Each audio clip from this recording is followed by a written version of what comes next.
Olá, telespectadores da TV Mar Canal 25, um bom dia para você. Nós estamos começando mais um programa Segurança em Foco nesta sexta-feira, dia 15 de junho de 2018, e vamos trazer muitos temas no programa de hoje, com a participação dos nossos analistas, como você já sabe, 1 hora aproximadamente de programa, com os temas variados e principalmente as questões relacionadas à segurança pública. Hoje nós temos o prazer, mais uma vez, de dividir o programa com os nossos analistas, Geraldo de Magela, historiador, Flávio Saraiva, consultor de segurança, nosso Leonardo de Moraes, por compromissos profissionais, não vai comparecer hoje, não pode aqui estar presente, né? Não pôde estar presente conosco, mas naturalmente o ambiente do programa vai ser o mesmo, com muitos temas que nós vamos colocar em evidência, como o Atlas da Violência 2018, que foi publicado no início desta semana, uma operação nacional para desestruturar o PCC, uma das maiores facções criminosas do continente, também sendo deflagrada essa operação aqui no Brasil e em vários estados. Daqui a pouquinho nós vamos trazer esse tema. Vamos também falar de muitos assuntos e outros aspectos relacionados à área de segurança no programa Segurança em Foco, que está no ar pela sua TV Mar Canal 25, emissora da organização Arnon de Mello.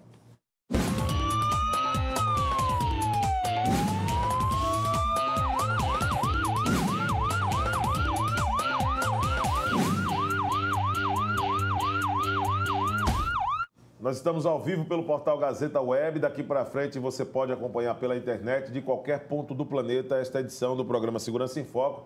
A mesma coisa também se estende através do nosso aplicativo no seu smartphone. Você pode baixar e ter acesso também de uma maneira gratuita a um amplo conteúdo que a TV Mar Canal 25 e naturalmente o programa Segurança em Foco, né, da palma de sua mão, você tem acesso ao nosso programa. E as nossas redes sociais, você acompanha os bastidores também de cada programa aqui da TV Mar Canal 25, pelo Twitter, Facebook, Instagram e YouTube. O nosso WhatsApp é o 981079872. Você pode mandar suas mensagens também para o contato que é feito direto com a produção do programa. Vamos colocar agora em evidência o primeiro tema no programa de hoje. Com o objetivo de melhor compreender o processo de acentuada violência no país, pesquisadores do IPEA e do Fórum Brasileiro de Segurança Pública construíram uma análise sobre os homicídios no país, com dados nacionais e também por regiões, estados e municípios. O Atlas da Violência 2018 apresenta dados e análises sobre a violência letal com recortes por idade, gênero e raça. Também isso se coloca a questão de cor, evidenciando as desigualdades das mortes violentas que vem se acentuando nos últimos 10 anos no país. Na seção sobre violência contra as mulheres são apresentados também dados sobre feminicídios e estupros. É sobre esse tema que nós vamos colocar agora a participação do Flávio Saraiva e também do Geraldo Magela. Acompanhando o Flávio, em 2016 o Brasil alcançou a marca histórica de 62 mil homicídios. Isso equivale a uma taxa de mais de 30 mortes para cada 100 mil habitantes, que corresponde a 30 vezes a taxa da Europa. Apenas nos últimos 10 anos, 553 mil pessoas perderam suas vidas devido à violência intencional no Brasil. Qual a sua avaliação, a avaliação de vocês a respeito desses dados? Bom dia mais uma vez e muito obrigado pela presença dos dois analistas aqui do Segurança em Foco. Bom dia. Olha, é um relatório que feito pelo IPEA e pelo Fórum Brasileiro de Segurança Pública, que a cada ano vem só aprofundando a crise nessa área da segurança pública no Brasil, né? O ano passado nós estávamos em torno de 60 mil homicídios, já pulamos para 62, então você tem um crescimento anual. E não há nenhum plano de integração da questão da segurança pública. O que há são emergenciais. Agora cria-se um Ministério de Segurança Pública em cima de uma crise da intervenção federal lá no Rio de Janeiro, mas estamos distantes de se ter um plano onde os estados e os municípios sejam chamados para construir um plano de segurança pública. E um plano de segurança pública, no Brasil ou em qualquer outro país, ele tem várias faces para se construir. Um dos, por onde se deve começar, é fazer o diagnóstico das polícias. Sim. Que tipo de polícia nós temos, que tipo de segurança pública nós o Estado brasileiro está oferecendo à sociedade, nos vários níveis, né, e nas várias polícias que nós temos, né. A questão prisional é uma questão central nessa discussão. Veja que o relatório não trata especificamente dessa questão, mas a consolidação de organizações criminosas no Brasil é uma coisa que a gente já vem... Aqui no programa mesmo nós falamos... Secamos bem esse assunto. Não digo uma centena, mas pelo menos umas 40 ou 50 programas nós fizemos sobre essa questão da estruturação do crime organizado no Brasil. E cada vez mais a profissionalização das organizações surpreende. Por exemplo, eu li essa semana que é uma estimativa entre 400 milhões e 800 milhões de reais, que é o faturamento do PCC, por exemplo. Então, você tem uma organização que, com esse volume, que estaria entre as grandes empresas do país, né? Então, e que o Estado, o que é que está fazendo o Estado para combater efetivamente e eficazmente o crescimento de organizações dessa natureza? Porque ela está se organizando, não só, se estruturando, não só no Brasil, ela já está em vários países do continente. E certamente ela vai se integrar a outras organizações, se não já estiver, fora do continente sul-americano. Quando nós olhamos para as polícias, nós olhamos com um ar quase que de piedade, em função da defasagem do ponto de vista tecnológico, da questão salarial, da integração das polícias efetivas. Não é pirotecnia, vamos criar aqui um centro integrado, vamos fazer isso e aquilo, mas, de fato, as inteligências não se comunicam, as ações, o financiamento da segurança pública, ele não é claro, não é sistêmico, por exemplo. Você tem estados que estão vivendo a penúria na questão da segurança pública e a União não se preocupa, porque isso é uma questão dos estados. E está mais do que provado, não de agora, já há bastante tempo, que a segurança pública não é feita mais só pelos estados e nem só pela polícia, pelas polícias. Sim. Tem uma novidade essa semana, que é a criação do Sistema Único de Segurança Pública, né? Sim. Onde prevê o que você falou há pouco sobre a integração das informações, a integração das inteligências, né? Tentar criar uma uniformidade no procedimento policial no país. E aí inclui até a própria, por exemplo, o que a gente falou no programa retrasado sobre uma lei orgânica para a Polícia Civil, assim como ocorre com a Polícia Militar. A Polícia Militar tem o mesmo modelo em todas as unidades da Federação.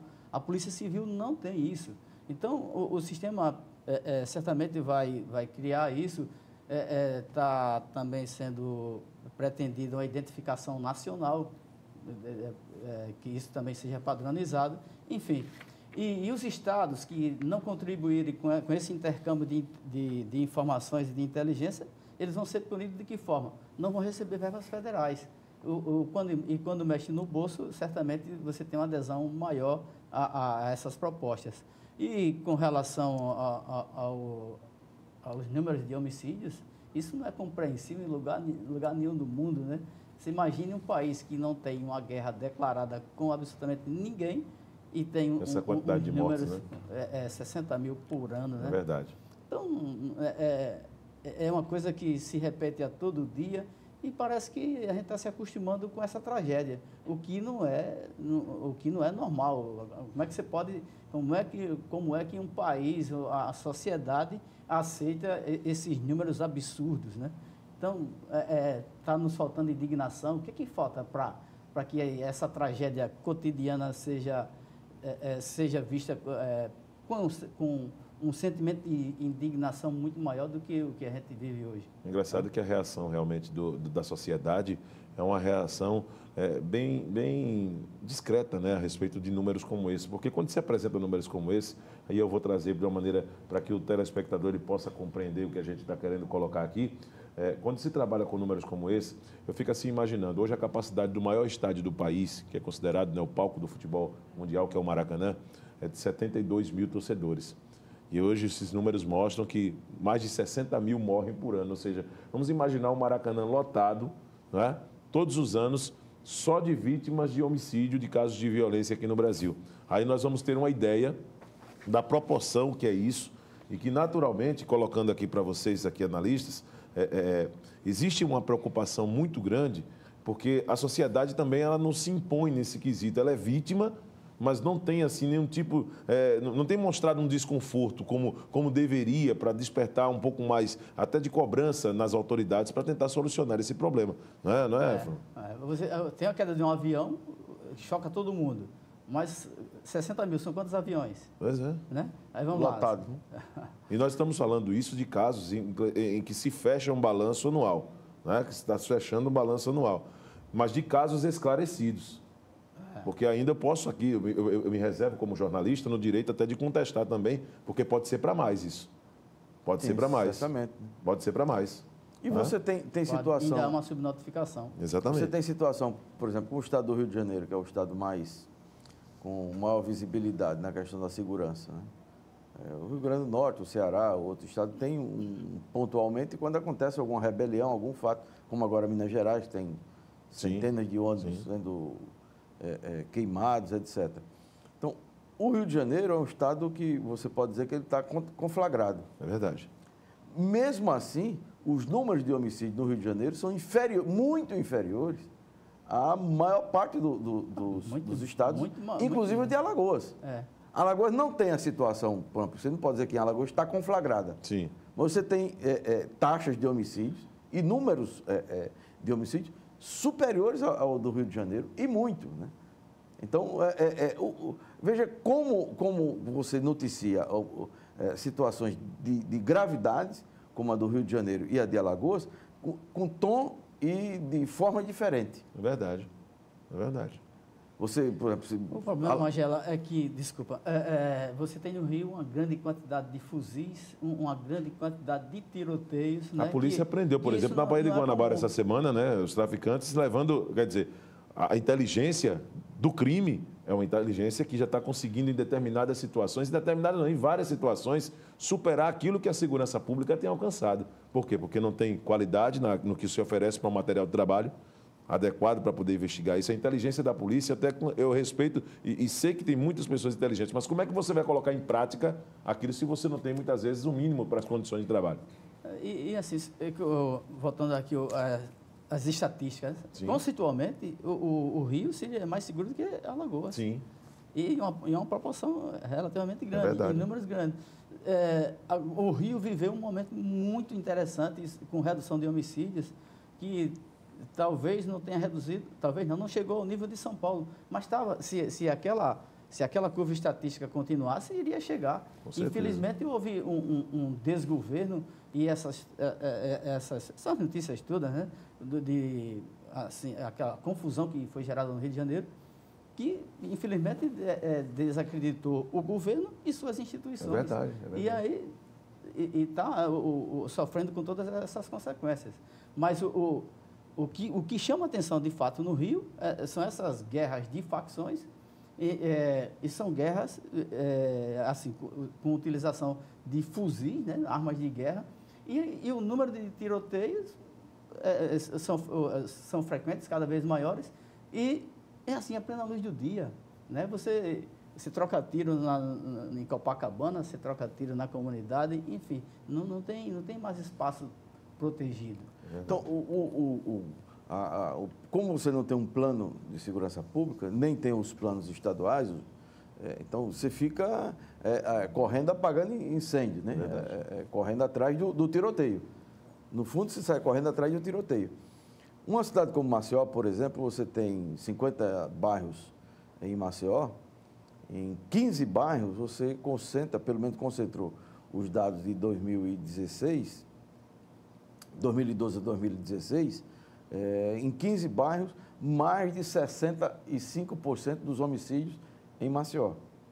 Se for no estado, Maceió, Arapiraca, responde por quase 70%. Então, se você tem isso, já uma mancha criminal forte, em bairros até contínuos, com exceção da Levada e do Vergel, todos os outros são bairros vizinhos. Verdade. Tabuleiro, Cidade Universitária, Benedito Bentes, do Clima Bom. Então, tudo isso aí já está mapeado. Então, como você, quando eu digo você, os governos, e aí não só é o governo do Estado, a prefeitura é como se não existisse esse problema para a prefeitura de Maceió.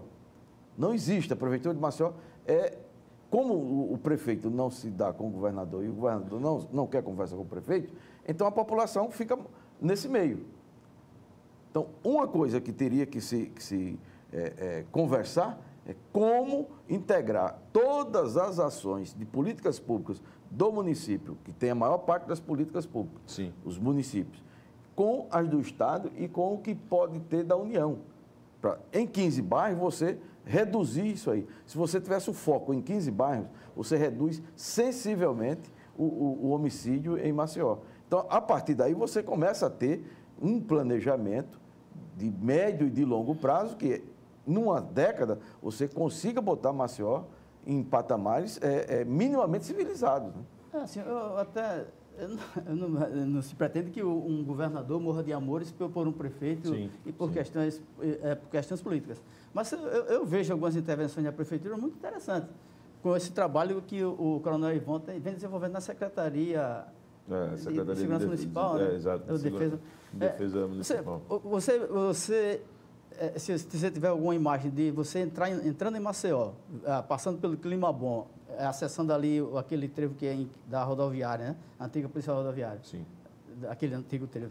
Aí você veja o que é aquilo hoje e o que era antes. Aquilo ali era um depósito de carro cortado. Era um lixão de carro. Era um cemitério de carro. Era um cemitério de carro. Você era recebido com aquela imagem. E aquilo ali foi um... O que é que aquilo significa? Quando você tem um desordenamento urbano, você está atraindo outros desordenamentos, sim, que desaguam na violência, nos índices de criminalidade. Aí você tem a Feira do Jacintinho. Imagina o desafio de você controlar aquela feira instalada no meio da rua. Né? Aí o município vai e tenta disciplinar, e está disciplinando. É por aí que começa a ordem. Sim. Onde tem ordem, vem o resto. A Rua das Árvores, né? Outro grande desordenamento. Eu acompanhei aquele processo de limpeza ali na Rua das Árvores e confesso, fiquei muito surpreso quando cheguei em um dia de semana e vi a Rua das Árvores limpa. Fiquei surpreso. O grande problema nessa questão toda, e o Flávio ele foi muito feliz quando ele trouxe esse assunto das ações relacionadas da Prefeitura, né, nesse quesito, é a continuidade de ações. Porque não adianta você, por exemplo, limpar hoje o local e com 15 dias parar de fiscalizar, porque vai voltar tudo à mesma estaca. Se você passa hoje na Rua das Árvores de novo, já está do mesmo jeito. Você tem fatores que vão levar a isso.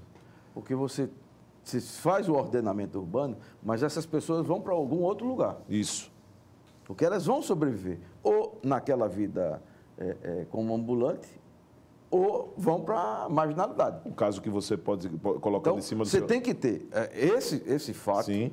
E tudo mais que leva de proteção social. Com certeza. Então, você vai ter que demarcar locais para esse tipo de comércio ambulante, que é emergencial, que não pode ser fixo.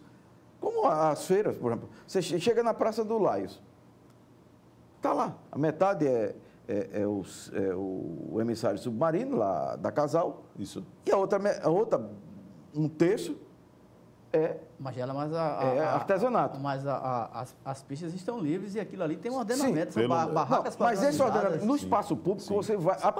Não, mas o poder público vai ocupando o espaço público, que é da comunidade, para geração de renda. Então, veja a contradição. Ou você encontra... Não vejo, sinceramente. Você tem que encontrar ambiente que o cara vai comercializar, que a prefeitura, sim, legaliza aquela região. E legalizar não significa cobrar de quem já não tem o que pagar. Certo. E não tem muita coisa para sobreviver vendendo o que está vendendo.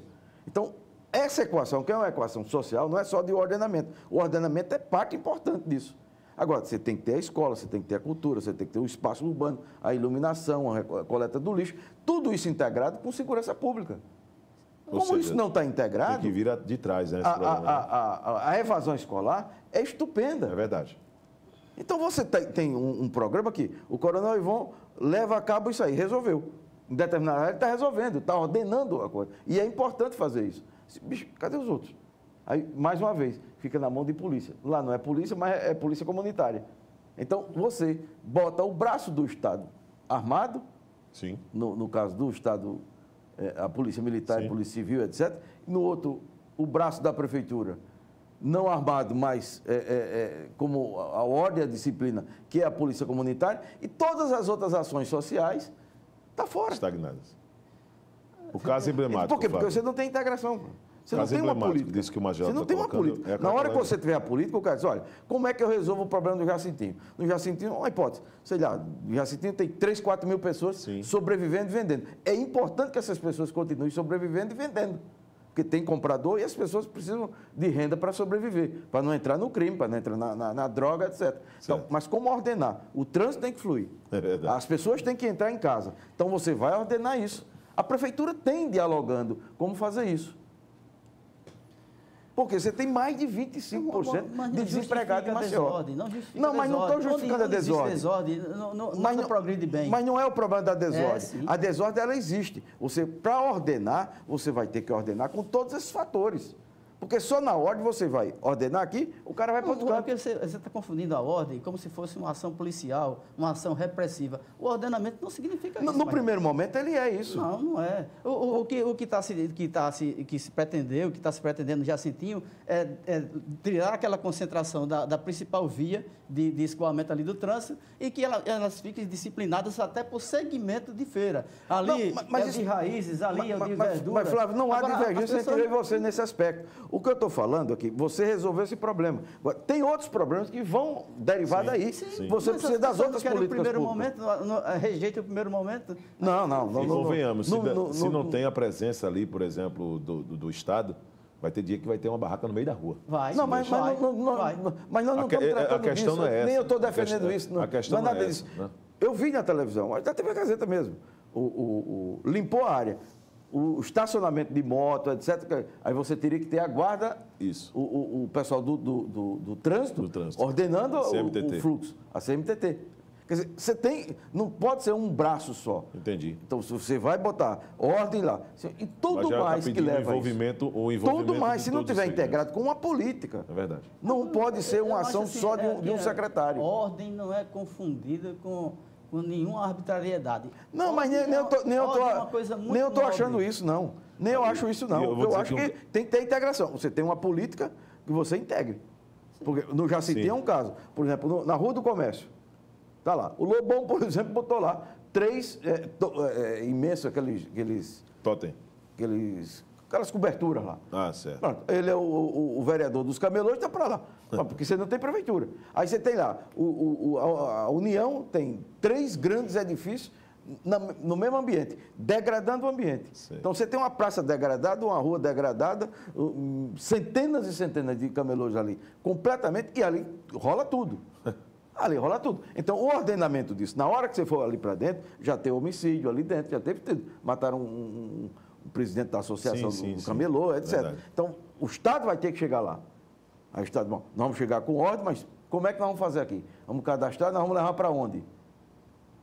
Como é que você vai integrar isso? Essa paisagem urbana e humana, você vai ter que integrar em algum canto. Com certeza. O cara que está vendendo a bugiganga dele lá, ele vai vender em algum outro local.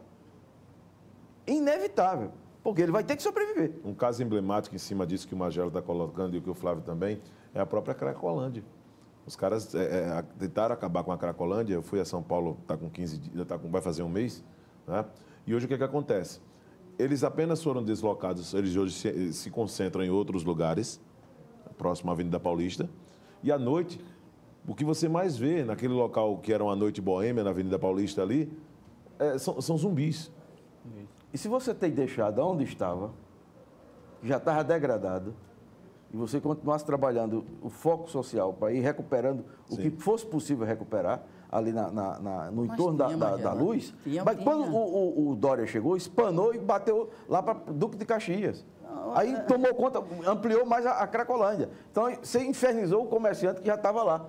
Você está personalizando que não tinha uma atitude. Assim, existia, eu acho que você já esteve lá, existia município e Estado trabalhando ali na recuperação, só que tinham filosofias diferentes e não tinham uniformidade nesse procedimento, perfeito, né? Perfeito. Aí tentaram hospedar em hotéis, né? Tentaram pagar diárias para eles, que isso terminou movimentando ainda mais o crime, que você botou dinheiro ali, né? A pessoa varria alguma calçada e ele tinha esse dinheiro. Não deu certo. As pessoas estão tentando. Agora, o que não podia era continuar daquela forma, Magela.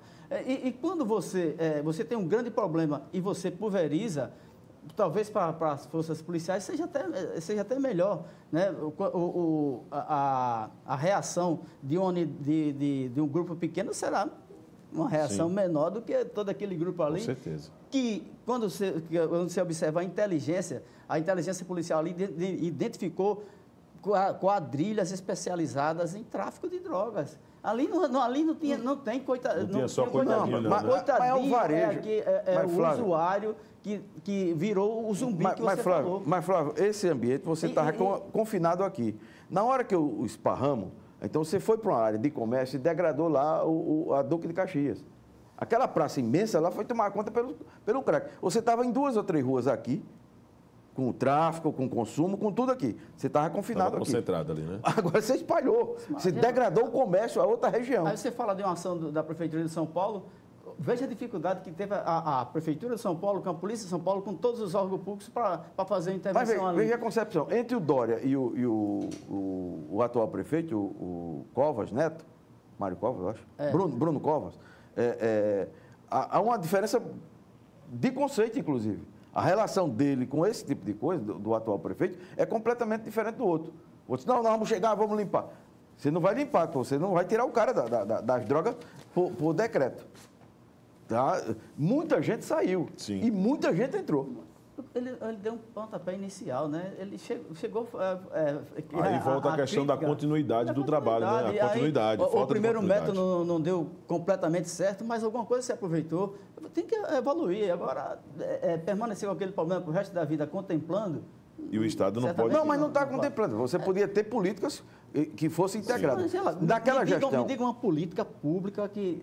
No seu não, na questão você é o gestor da Cracolândia agora. Não, na questão da medicina lá, da saúde, o pessoal que estava sempre discutindo... Quando você sai entre o prefeito e o governador, a relação embaixo entre os técnicos, normalmente ela flui.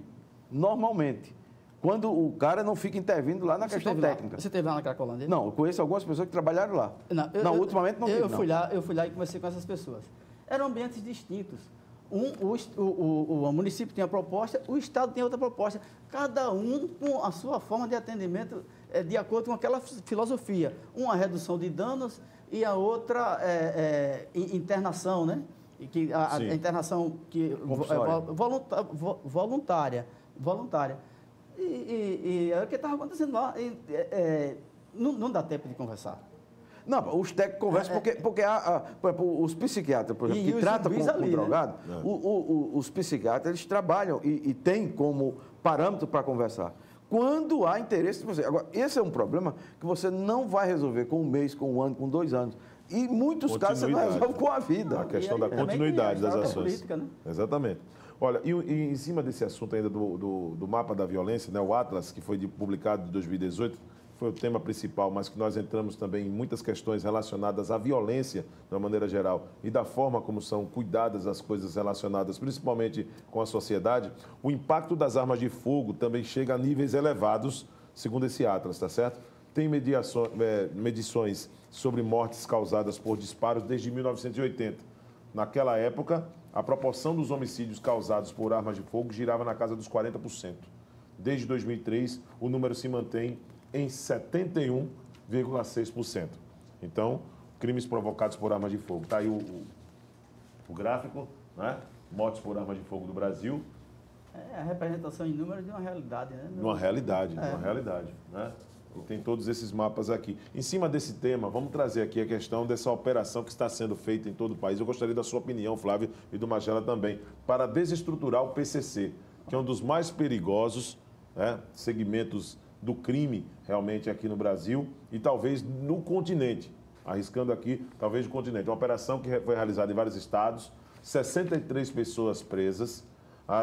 Dessas 63, 51 são de pessoas que já estão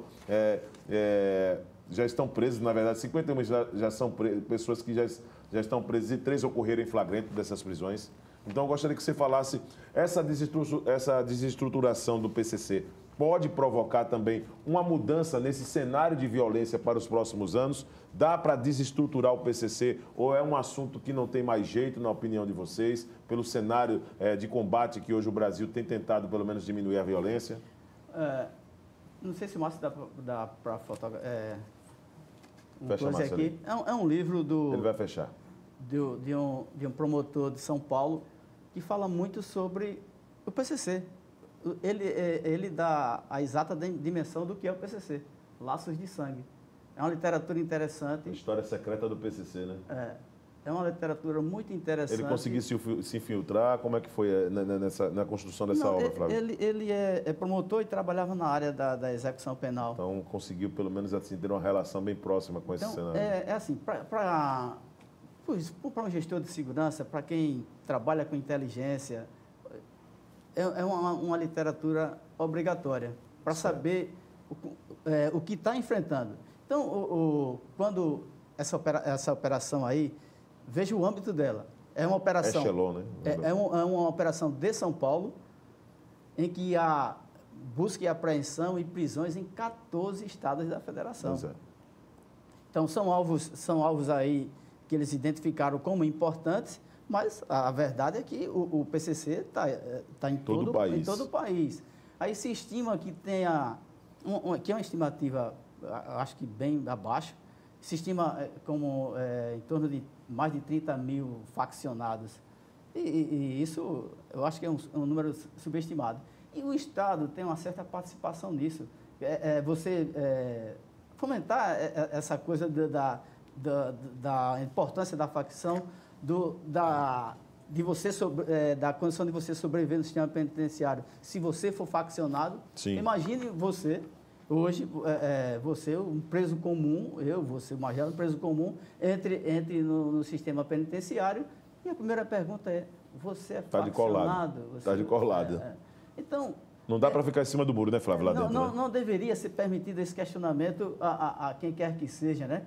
O Estado deveria ter soluções para dizer que, não, aqui preso é preso, facção, vocês faccionam lá fora. É verdade. Mas é um desafio grande. E o PCC, como o Magela já falou, é uma organização do continente. E eu não tenho mais nem dúvida, Magela, é a maior do continente. É a maior do continente. A maior do continente. Né, com ações efetivas já no Paraguai, já tem essa parceria com o FARC, com pessoas egressas das FARC colombianas, que também o Comando Vermelho já manteve contato e parceria com as FARC quando o Fernando Nino Beiramar estava solto. Enfim, essa facção está mudando o perfil da criminalidade no Brasil. E mais das vezes se confundindo com atos de terrorismo. Quando o Magela citou aqui os incêndios coletivos no estado de Minas Gerais, um estado com dimensões continentais, sim. E você ter ações organizadas, que eles chamam de salve, né? Mandando salve para os presídios, para que isso se divulgue entre as pessoas que estão em liberdade, incendiar ônibus e causar o terrorismo. Incêndio a ônibus, atentados às instituições públicas, atentados a agentes públicos, enfim, isso é o quê? Isso não é criminalidade comum, é criminalidade organizada, isso é terrorismo. Foi o Magela a respeito dessa ação que foi deflagrada essa semana para poder desestruturar o PCC. A condição é complexa, Magela. Eu entendo que esse cenário não é nenhuma surpresa para o nosso telespectador, se a gente colocar aqui, da complexidade do que é. Quando se fala em acabar, é utopia, não tem como pensar numa situação de acabar, por exemplo, no estágio que se encontra essa organização criminosa. Esses verbos fechados, acabar, exterminar... Isso é muito forte, né? o Estado brasileiro não consegue fazer tomar conta do presídio, quanto mais acabar com a organização desse porte. Então, é muito mais modesto o Estado brasileiro assumir que é incapaz de controlar os presídios, de dar um bom serviço de segurança pública, do que com bravata. Com bravata você não resolve a questão. Verdade. Nós estamos tratando de uma organização poderosa e com influência no Estado. Ela não tem influência só entre os faccionados, não. Ela tem influência no Estado. E no Estado ela tem nos 3 poderes. Então, nós estamos tratando de questões muito mais sérias do que briga de rua ou antigos grupos que se conhecia no passado. Isso é uma particularidade dessas organizações criminosas, porque eles fazem a estrutura jurídica, né? Eles formam profissionais do direito e essa pretensão também de ocupar espaços políticos. Isso já é bem definido como objetivo da organização. Estamos falando do PCC em São Paulo, no Brasil. As milícias no Rio de Janeiro, elas têm muito mais poder do que o tráfico em si. O domínio das milícias é um domínio com muito mais inteligência e efetividade do que o tráfico. Porque envolve egressos do Estado, né? Então você tem lá. Veja aqui agora, você tem representante na Câmara Municipal, já teve vereador preso, já teve deputado preso, já teve deputado cassado, tem braço influente nisso. Então, você vai tendo participação, você controla o território, você controla a economia do território e você começa a ter um controle da população. Sim. Então, você passa a ter a permissão para você vender, a permissão para você roubar, a permissão para você matar. Então, você tem esse controle, você fecha um ciclo de marginalidade, o Rio de Janeiro está em torno disso. Sim. Você não está falando mais é o NEM, porque é o NEM. Não é mais o NEM, é uma organização que está muito além do NEM, que é o controle e veja, quanto mais você investiga as operações contra o Cabral, contra o Garotinho, contra todos esses ex-governadores do Rio de Janeiro, você vai encontrando os tentáculos dessas organizações dentro do poder estatal, no executivo, e vai, se for para dentro do judiciário, pega, se for dentro do Tribunal de Contas, pega, para onde for, você pega. Você vai ter o braço armado. Chega-se ao absurdo de uma comunidade como a Rocinha ter saudade do NEM. Né? Com a saída do NEM, acabou a tranquilidade da Rocinha. E outras comunidades que preferem o traficante do que o miliciano. Mas aí não entra nessa questão, Flávio, na sua opinião, que o Magela acabou de colocar, às vezes a ausência do Estado nesses locais... Tudo isso ocorre às vezes não, é efetiva a ausência do Estado. Tudo isso ocorre em razão... E, em alguns casos, a participação do Estado. O Estado, em muitos casos, é sócio. Agentes do Estado são sócios disso aí. Porque você não tem... Você prende lá 70, 80 num batalhão. Aí você vai vendo lá, quebra o sigilo telefônico, você vai vendo as ligações. Se botar mesmo para investigar, você vai chegar em estrutura de comando. Sim. Então, essa ação, que isso é mais velho do que qualquer outra coisa que a gente está falando aqui. A infiltração dos grupos criminosos dentro do Estado, isso é antigo. Aqui nos Estados Unidos, na Alemanha, em todo canto. Então, ou o Estado se previne disso, e a sociedade toma um preventivo contra o discurso triunfalista, o discurso populista que vou resolver com bravata de candidato a presidente, de candidato a governador, de candidato a deputado, porque você não resolve isso com a bravata de um tiro, ou vou prender, vou algemar, você não resolve. Você já ouviu alguma campanha política sem bravata?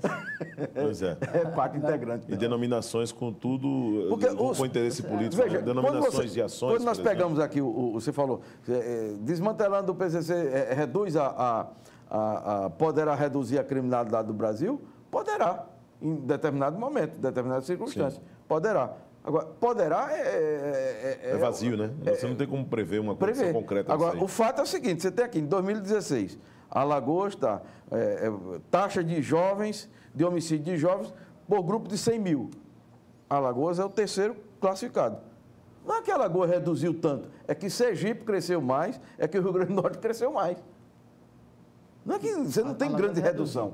Sim, mas não é uma grande redução. Quando você vai nos jovens, você está continuando com 60 e tantos, 65, 70% de homicídio na faixa dos 14 aos 29 anos. Sim, porque é onde ocorre a maior frequência de homicídios, é nessa mas faixa os outros, de 16 a 29. Os outros cresceram mais. Mas esse permanece. A queda é muito pequena e é localizada. Quando a gente for analisar os números de 2018, aí você vai ver Pernambuco, que deu um salto muito grande. Sergipe vai estar recuperando isso aí, porque foram alguns anos desastrados na gestão da segurança pública. E fica variando mas você vai variando em função de um fator ou outro, não de uma política de continuidade que você reduz. Pacto pela vida, que acabou. Voltou a subir. Ontem eu li no Diário de Pernambuco, 22%, as mesmas pirotecnias de governo, 22% a redução de um mês para o outro em 2018 em Pernambuco, 22%. Então, é na manchete porque está no período eleitoral. Agora, o Espírito Santo, aqui no ponto 6, na página 25 do relatório, está dizendo que a Paraíba e o Espírito Santo, na Paraíba Paraíba pela paz e o Espírito Santo é o Estado presente. Eles reduziram porque eles estão estabelecendo uma política... Aí esse 2016 teve aquele problema da greve, da greve da MEM, que a gente viu aquela calamidade pública ali. Esses números vão reduzir. E hoje o Espírito Santo é exemplo de redução de criminalidade. Porque os caras estão focando, se você der foco e integrar isso aí, reduz. A integração acaba sendo muito importante. Bom, assim nós vamos encerrando esta edição do programa Segurança em Foco, com a participação dos nossos analistas. Mais uma vez, agradecendo aos amigos Flávio Saraiva e Geraldo de Magela. Na próxima sexta-feira estaremos de volta com todos os temas, assuntos relacionados à segurança e também os mais relevantes temas relacionados também à sociedade, de uma maneira geral, nessa luta, né? Todos nós queremos sempre falar num dia, chegar aqui no Segurança em Foco e dizer, estamos vivendo dias melhores. Não é isso que todos nós pensamos? Muito bem. Grande abraço, muito obrigado. Acompanhe a nossa reprise durante a semana e até o próximo programa.